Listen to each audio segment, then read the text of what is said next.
versão transformadora, a versão que eu gosto bastante de usar. Diz assim o texto bíblico: eu lhe digo solenemente, na presença de Deus e de Jesus Cristo, que um dia julgará os vivos e os mortos, quando vier para estabelecer seu reino. Pregue a palavra, esteja preparado, quer a ocasião seja favorável, quer não, corrija, repreenda, encoraje, com paciência e bom ensino, pois virá o tempo em que as pessoas já não escutarão o ensino verdadeiro, seguirão os próprios desejos e buscarão mestres que lhes digam apenas aquilo que agrada os seus ouvidos. Rejeitarão a verdade e correrão atrás de mitos. Você, porém, deve manter a sobriedade em todas as situações. Não tenha medo de sofrer, trabalhe para anunciar as boas novas e realize todo o ministério que lhe foi confiado. Bem? Fico pensando que todo mundo que está aqui, de alguma maneira, está envolvido com a igreja, né? Um dos critérios para o seminário receber os alunos é estar ligado ao corpo de Cristo, né? Estar afiliado a alguma igreja. Então, como membro de igreja, você conhece as alegrias e as dores da igreja. A comunhão que cura, mas que também dói.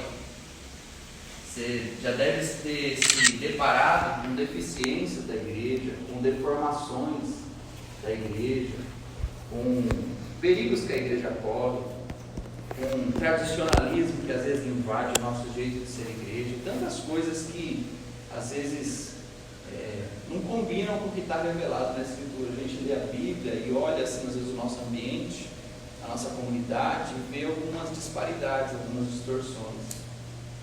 E isso sempre existiu e continuará a existir, porque a noiva está no processo, né, de ser tratada. Nós estamos no processo de santificação e a nossa natureza pecaminosa, ela somada, né, às nossas naturezas pecaminosas, elas às vezes causam essas coisas, esses dissabores da igreja, da vida da igreja.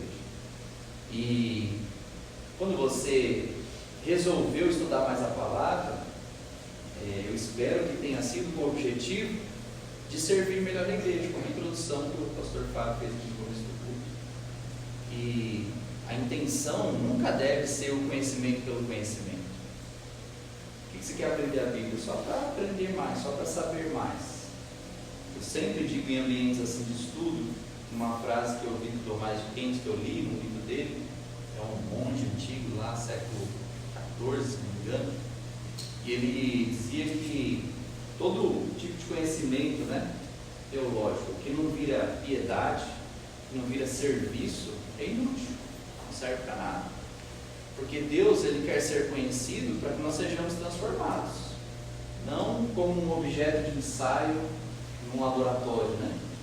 Deus, Ele se dá a conhecer para nos transformar, para que nós conheçamos de fato a verdade e a verdade nos liberte.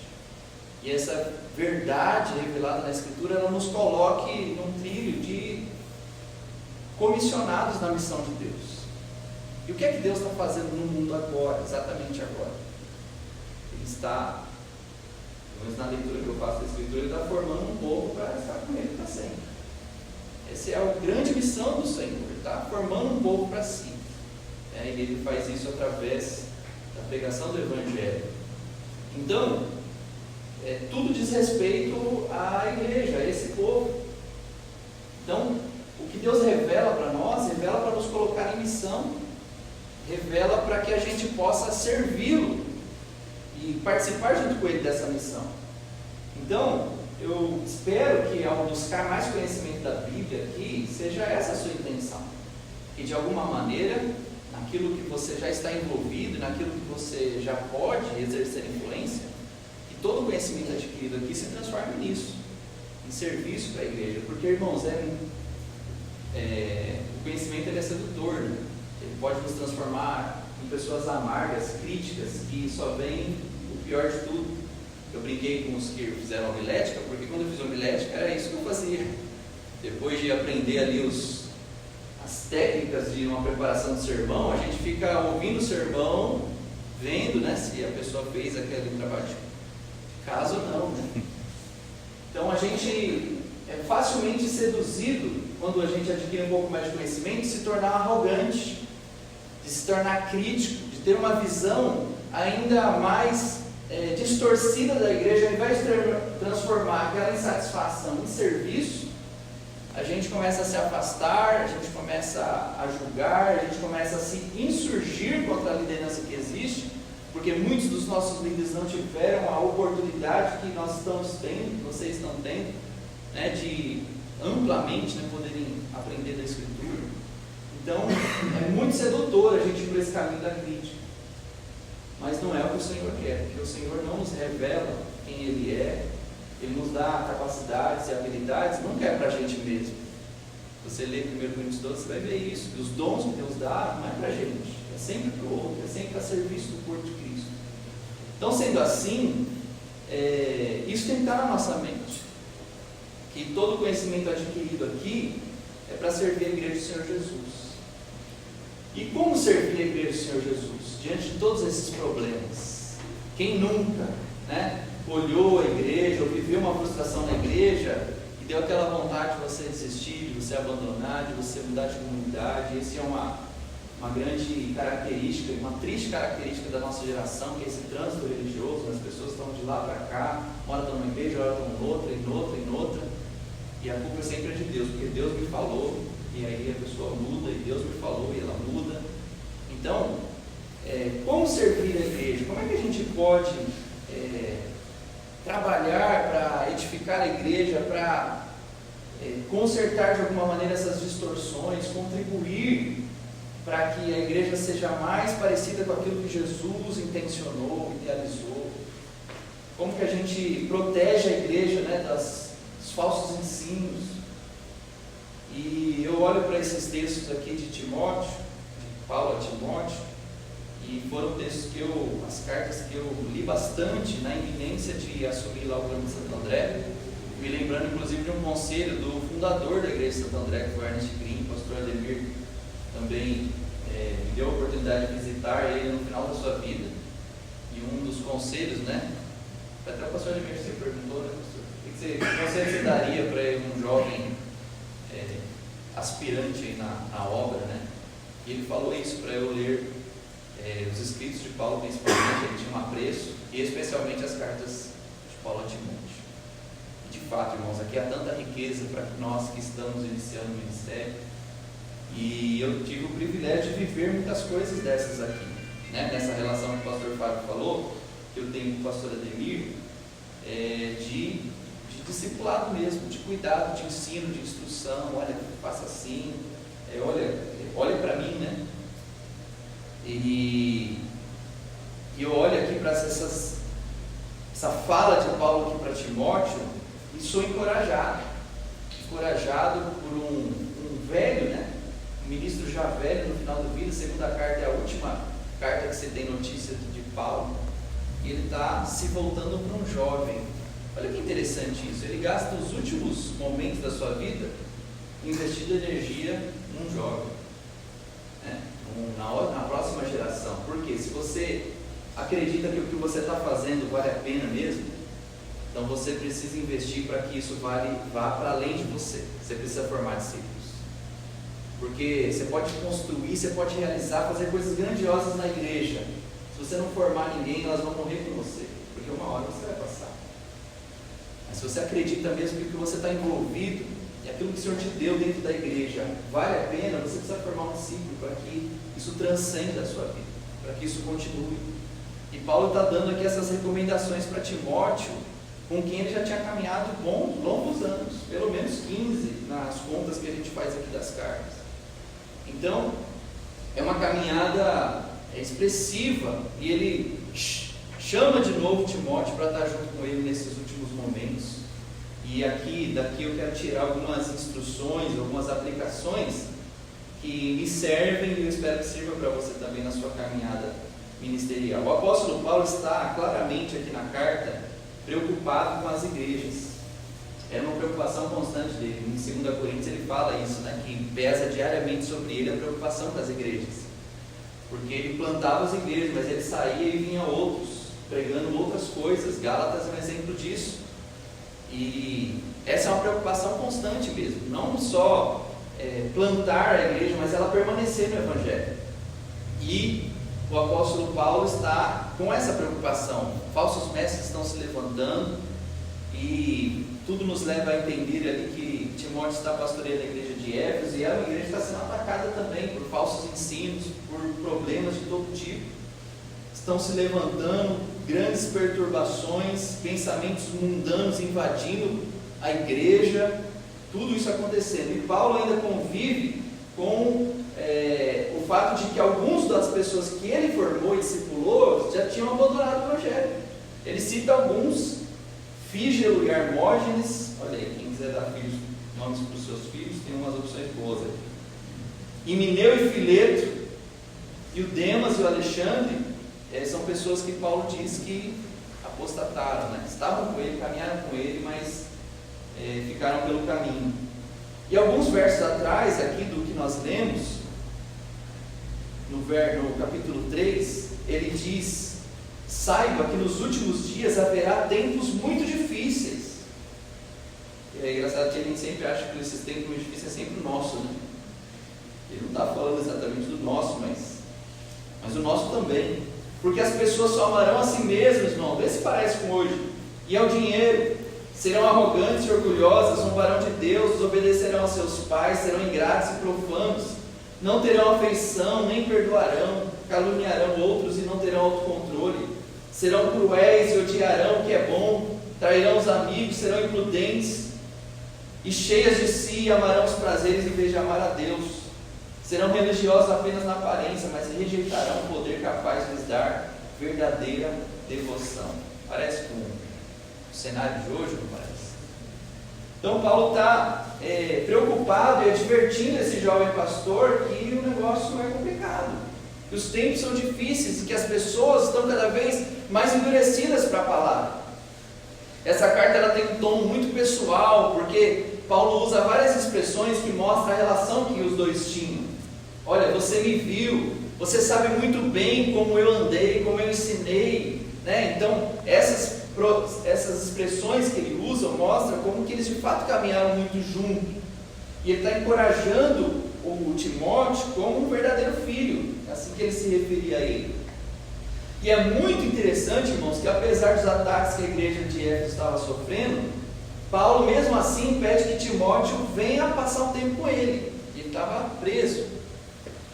Então olha aqui, a igreja está com um problema e ele tem um líder lá, que é o líder que ele mais investiu a vida, e ao invés de ele manter o líder lá para segurar as pontas na igreja, ele fala: não, você precisa vir aqui, é mais importante você vir aqui agora, porque eu preciso passar esse tempo com você. Ele envia Tíquico, né? Está lá no capítulo 4, verso 9 e 12, mas ele quer que Timóteo esteja com ele. Interessante isso, porque Paulo está preocupado com a igreja, mas ele está mais preocupado com o líder da igreja. Porque se Timóteo, assim como os outros, também naufragasse na fé, aí a igreja estava complicada mesmo. Se Timóteo, que havia recebido toda essa carga, essa injeção de vida, de discipulado, ele também olhasse para trás, ele também voltasse, retrocedesse como os demais, aí sim a igreja de Éfeso estaria comprometida. Por isso é importante cuidar da igreja, mas é muito importante cuidar do líder. E eu, irmão, sou uma pessoa que eu procuro viver e priorizar a minha vida e o meu ministério nessa visão, de que se você não trabalhar bem a liderança, você vai ficar correndo, apagando incêndio a vida toda na igreja e nunca vai levar a igreja para algum lugar. Porque é muito importante cuidar da igreja, mas é muito mais ainda cuidar dos líderes que influenciam a igreja. Então, Paulo está preocupado com Timóteo, e por isso ele chama Timóteo para estar perto. E o texto que a gente leu aqui começa com Paulo invocando, um grande juramento para Timóteo. Olha, isso conjuro-te, nas versões mais antigas, usa essa expressão, conjuro-te. e aqui na NVT está escrito: eu digo solenemente, na presença de Deus e de Cristo Jesus, que um dia julgará os vivos e os mortos, quando vier para estabelecer o seu reino. Olha, que chamado, né? Imagina o seu pastor te chamar. Qual que é o seu nome? William. Eu te digo solenemente diante de Cristo Jesus, que vai julgar vivos e mortos. O que ele vai falar? Importante ou não? É ou não é? Imagina, Rafael, vem para cá para o meu gabinete. Conjuro-te diante de Deus. Você já termina a base, né? Ô pastor, calma aí, né? O que o senhor vai falar? O apóstolo Paulo está chamando Timóteo para um grande compromisso. Eu te digo solenemente, na presença de Deus e de Jesus Cristo, que vai julgar vivos e mortos. Irmão, presta atenção no que ele vai falar, que isso é importante. Essa introdução que ele faz, para o que ele vai dizer a seguir, mostra a importância essencial dessas instruções que Paulo vai dar daqui para frente. E são as últimas, porque daqui para frente ele já vai começar a se despedir. Então são as palavras finais de Paulo. Está aqui uma coisa que a gente tem que estar atento. E eu vi aqui, irmãos, enxerguei nesse texto 4 ordenanças que Paulo dá a Timóteo, e que eu vejo que são ordenanças para nós também, especialmente para vocês que estão buscando conhecimento para melhor servir a igreja, desenvolver o seu ministério de alguma maneira, seja ele qual for. Aqui então tem 4 grandes ordenanças que Paulo faz debaixo desse juramento. Então, estou te chamando aqui, Paulo, ou Timóteo, solenemente na presença de Deus e Jesus Cristo, que julgará vivos e mortos. Qual que é a primeira ordenança? Pregue a palavra. Esteja preparado, quer a ocasião seja favorável, estou no verso 2. Quer não, corrija, repreenda, encoraje, com paciência e bom ensino, pois virá o tempo que as pessoas já não escutarão o ensino verdadeiro. Seguirão os próprios desejos e buscarão mestres que lhes digam apenas aquilo que agrada aos seus ouvidos. Rejeitarão a verdade e correrão atrás de mitos. Pregue a palavra. Parece uma coisa óbvia de se falar para alguém que estava liderando a igreja de Éfeso. Pregue a palavra. Mas Paulo não está falando só de ocupar o púlpito, né, da pregação formal. Porque ele diz como a palavra deve ser pregada. Ele fala: corrija, repreenda, encoraje, com paciência e bom ensino. E antes ele diz: seja em ocasião favorável ou não, irmãos. Seja numa hora oportuna ou não, a palavra precisa permear os nossos ministérios.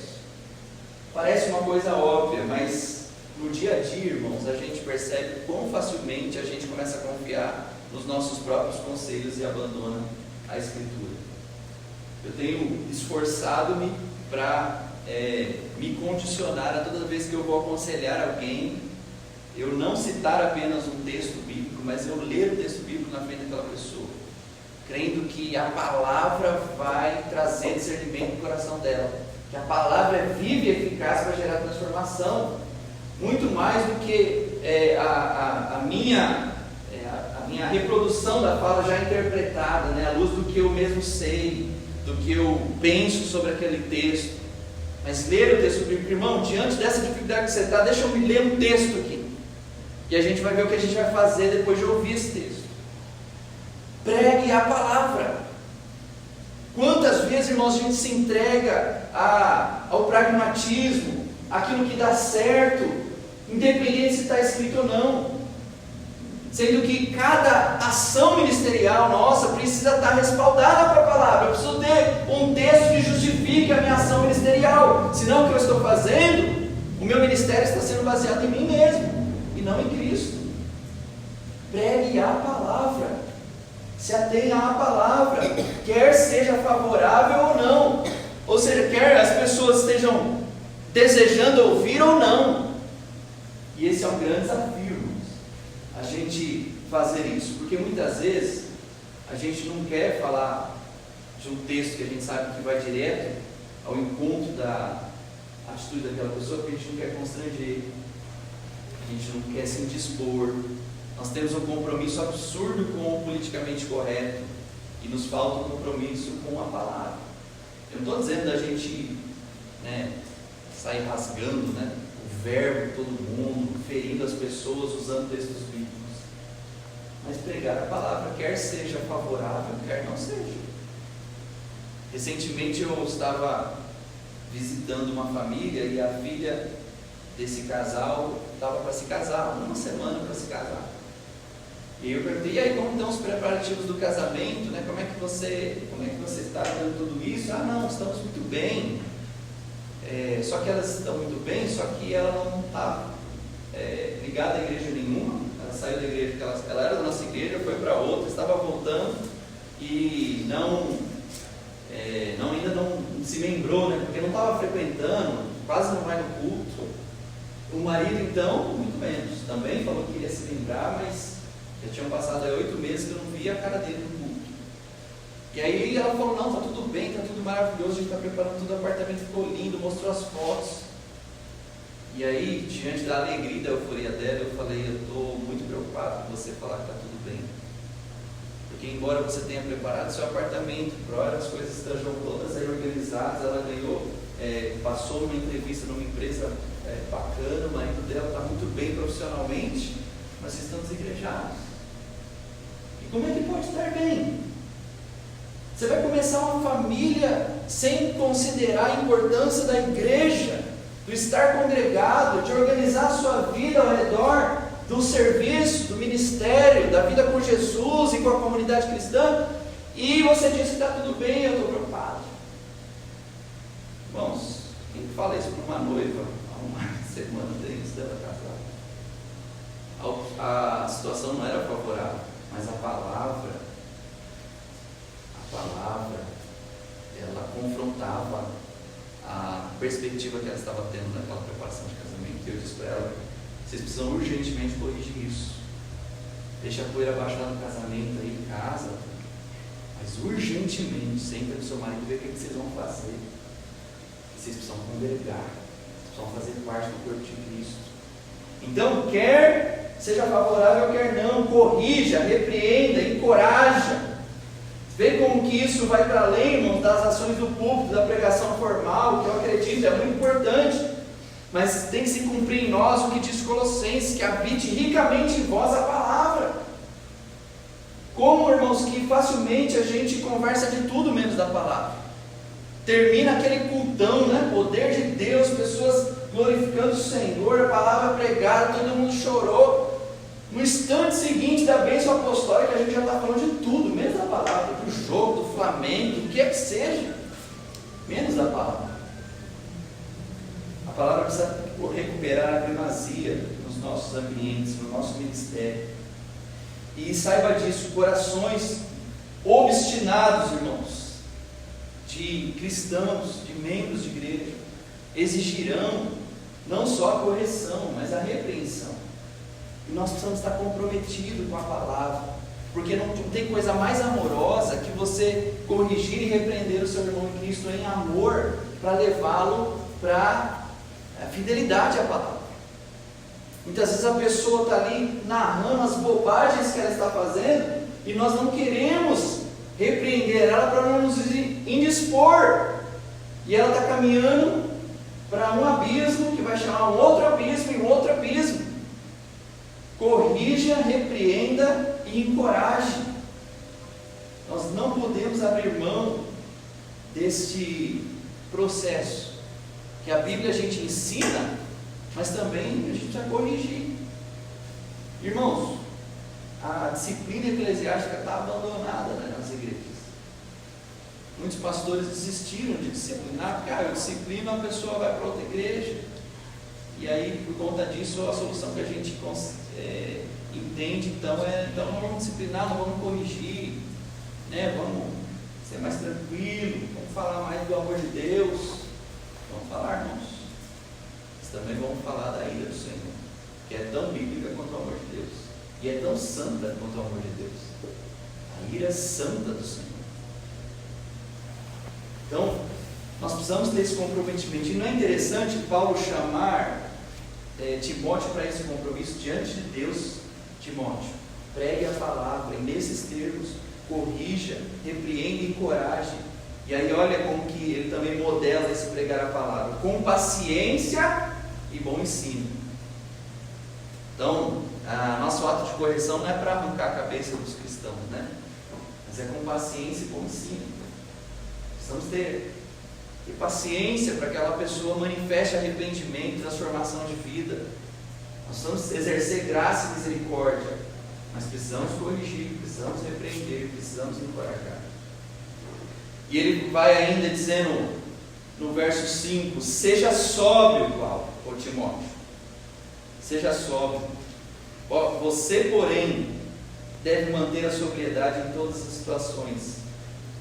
Então olha o que diz o 3: pois virá o tempo em que as pessoas já não escutarão o ensino verdadeiro, seguirão os próprios desejos e buscarão mestres que lhes digam apenas aquilo que agrada aos seus ouvidos, rejeitarão a verdade e correrão atrás de mitos. Você, porém, precisa manter a sobriedade em todas as situações. Tu, porém, ô Timóteo, a igreja vai entrar numa onda e as pessoas vão começar a se comportar dessa maneira, mas você tem que ser diferente, você tem que nadar contra essa maré, você precisa resistir. Você não pode se deixar levar para essas coisas. Seja sóbrio, não se deixe embriagar pelas seduções e a tentação de dizer o que as pessoas só querem ouvir.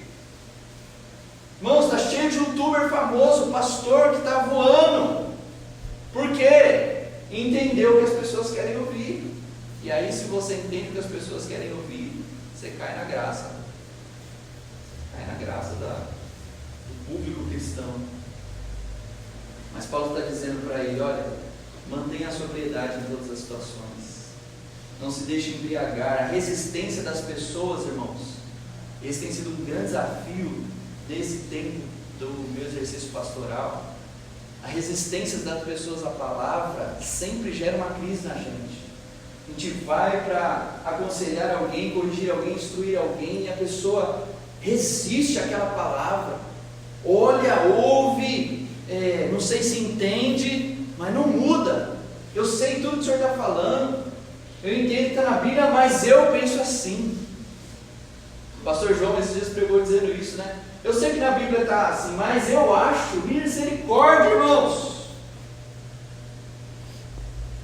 Nós não seguimos a Jesus na base do eu acho, é no que Ele ordenou. E isso, irmãos, exerce uma pressão absurda sobre nós, e vai exercer sobre você no seu ministério. A tentação de se acomodar àquilo que as pessoas são capazes de ouvir, e aquilo que elas aceitam, e você deixar de falar daquilo que é necessário, porque toda a Escritura é a palavra de Deus, não só os textos da promessa. Bom, Rafael falando hoje, ontem, né? Qual que é o problema da caixinha de promessa? Só tem promessa, mas a Bíblia não só tem promessa. E os mandamentos, e as ordenanças, e as repreensões, e os grandes ais da Escritura. Então nós não podemos, irmão, deixar se embriagar e a gente ser envolvido por essa cultura humanista, onde o homem é o centro. A gente não pode causar nenhuma disposição para não desmotivar essa pessoa. Isso é tentador. Mas Paulo está falando, eles conjure-te diante de Deus e de Jesus Cristo, pregue a palavra, mantenha-se sóbrio, não se deixe levar por essas tendências, e não é só do mundo, é da igreja. A igreja tende a essas coisas. Não é o que as pessoas não querem ouvir uma pregação, elas até querem, só que elas querem uma que traga aquele gostosinho no coração, aquele quentinho, sabe? Aquele quentinho no coração. As pessoas querem essa pregação, e é bom, irmãos. A palavra de Deus também tem esse consolo, a palavra também nos acolhe, mas ela também nos confronta. E os grandes momentos, irmãos, de mudança na nossa vida é quando a palavra nos confronta, nos quebra, e aí nós mudamos de fato. Então, muitas vezes, cansados de dar um ponto de faca, os líderes têm cedido a esses pensamentos e acabam por desistir da pregação da sã doutrina e diluem o Evangelho e baixam a barra. Eu tenho sempre falado isso na igreja. E a gente baixou a barra do que significa ser cristão. E a gente precisa devolver ela no lugar. A gente precisa ser fiel àquilo que o Senhor disse que é a Escritura. E o terceiro ponto, terceira ordenança desse texto é suporte às aflições. Irmão, se ninguém te falou isso até hoje, eu vou te falar. O ministério está cheio delas, de aflições. Muitas vezes as pessoas veem a parte romântica, né, do que é servir a Deus, a obra de Deus, e tem um certo glamour, né? Você está ali à frente da igreja, você tem ali um carinho dos membros, né? Tem isso mesmo. Mas tem aflição, irmão, depende bastante. E a gente precisa suportar essas aflições. Uma frase sempre do pastor Israel, né? Inclusive ele fala lá no nosso documentário que a gente gravou: que palavra o Senhor deixa para as próximas gerações? É com aquele jeitão dele ali: suportem. Suportem. E ele soube o que é suportar. Então, irmãos, o ministério vai exigir de nós essa resiliência, essa resistência inevitável do sofrimento. E não faça isso sozinho. No capítulo 2, Paulo falou: suporte comigo o sofrimento. Porque, irmãos, há uma diferença tênue entre resistência e teimosia. Às vezes a gente acha que o que a gente está sendo é resiliente e resistente à palavra, mas possa ser que a gente está sendo teimoso. Como é que a gente diferencia uma coisa da outra? Estando cercado de pessoas que ajudem a discernir o nosso coração. Será que você está sendo resiliente e mantendo-se na sã doutrina? Ou você está sendo teimoso naquilo que você acredita? Então por isso que Paulo fala: suporte comigo as aflições. É muito doloroso, irmãos, e é muito triste quando o ministro se isola, quando o obreiro se isola. Porque vivenciar essas aflições isolado é um caminho de morte. Então permita-se ser aconselhado e consolado pelos seus irmãos e irmãs em Cristo. E o último ponto: cumpra o teu ministério. Olha o verso 5. Você, porém, deverá manter a sobriedade em todas as situações, não tenha medo de sofrer, trabalhe para anunciar as boas novas e realize todo o ministério que lhe foi confiado. Não apenas cumprir tabela, não é apenas tirar a média para passar. Eu me formei em engenharia e tinha uma máxima lá: 6 a 10. Tirou 6, tirou 10, dá na mesa, você passa de ano. Então 6 está suficiente. O ministério pode ser assim, irmãos. A gente precisa cumprir fielmente o nosso ministério, plenamente, é todo ele. Nossa mentalidade está tão absorvida pela cultura do mundo que a gente acha normal alguém que dedica ao ministério o que sobra da sua vida. Ele resolve a vida, os seus planos e futuros, e o que sobra ele oferece para o ministério. Mas se o ministério que você recebeu de Jesus Cristo, será que tem alguma coisa mais importante na sua vida do que o que você recebeu de Jesus para fazer? Será que não seria o contrário? Toda a sua vida tem que se organizar ao redor desse chamado de Jesus para você e para mim. Cumpra fielmente, integralmente o seu ministério. Meu trabalho, minha vida, os meus planos precisam ser organizados ao redor disso. Então, concluindo, irmãos, nós não podemos, em hipótese nenhuma, transferir para os métodos aquilo que só a palavra pode fazer. Nós sabemos que o mundo já está dobrado aos encantos de Satanás. O mundo está no maligno. E Paulo está advertindo Timóteo e a nós que a igreja também muitas vezes se deixa seduzir pelos falsos mestres, atrai para si aqueles que só falam aquilo que eles querem ouvir. Mas o chamado de Paulo, irmãos, e do Espírito Santo para a minha vida, para a sua vida é: tu, porém. A igreja vai ter as suas distorções. Os evangélicos vão se tornar, em muitos aspectos, uma vergonha.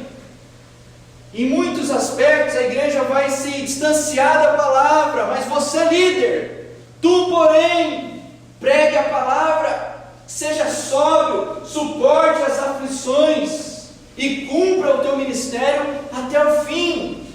Eu estou te falando isso, Timóteo, não diante de mim mesmo, Não faça essa promessa para mim, nem faça essa promessa diante dos presbíteros da igreja de Éfeso. Faça essa promessa diante de Deus e de Jesus Cristo, que irá julgar vivos e mortos. Ele que te chamou para o ministério. Então responda a esse chamado com essa fidelidade.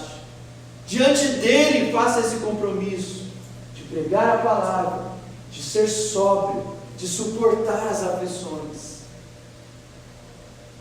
e de cumprir o seu ministério. Irmãos, quando as nossas expectativas estão nos lugares errados, nosso ministério é frustrante, triste. Quando a gente espera que aquilo que a gente faça, todo mundo da igreja vai abraçar, os líderes vão apoiar e tudo vai acontecer, é tão frustrante. Mas como é consolador e regozijante quando, mesmo diante de um aconselhamento desastroso, você ter a certeza de que você fez exatamente o que Jesus queria que você fizesse. A pessoa não te ouviu, ela fez tudo o contrário do que você falou, ela voltou para a velha vida, mas você disse exatamente o que Jesus queria que você dissesse. Isso é reconfortante. Por isso, coloque as suas expectativas na pessoa certa. Faça esse juramento não diante do pastor Fábio, não diante dos professores, nem diante do seu pastor. Faça esse juramento diante de Deus, o Pai, e o nosso Senhor Jesus Cristo, que julgará vivos e mortos, e assim cumpre o teu ministério até o fim. Eu posso te dizer com toda certeza pela palavra, que você naquele dia vai ouvir: vinde benditos do meu Pai, para o reino que eu tenho lhe preparado desde a fundação do mundo. Entra no gozo do teu Senhor. Irmãos, essa é a nossa coroa. Não queira cortar fita aqui, não queira ter grandes reconhecimentos aqui. Que a tua obsessão e a minha obsessão seja essa: ouvir naquele dia essa voz: vinde benditos do meu Pai. Se nós ouvirmos isso, todo esforço, toda aflição vai ter valido. Curva a sua cabeça. Senhor, bendito seja o teu nome, Pai, por aquilo que o Senhor fez e faz na nossa vida, e mais ainda por aquilo que o Senhor é, Deus, pelo privilégio, Deus, que temos de, pelo teu Espírito, termos sido iluminados para conhecer-te, conhecer quem tu és, e ainda sermos chamados para participar da tua obra, Senhor. Colocar as nossas mãos ao lado das tuas nessa grande missão de formar um povo que vai herdar os novos céus e novas terras, Pai. Bendito seja o teu nome, Pai, que faz de nós criaturas caídas, aqueles que estavam mortos em seus delitos e pecados. O Senhor manifesta a sua misericórdia de tal maneira que nos regenera para uma nova vida e nos capacita, dando-nos o teu Espírito e a mente de Cristo, para que possamos, ó Pai, ser luz para as nações.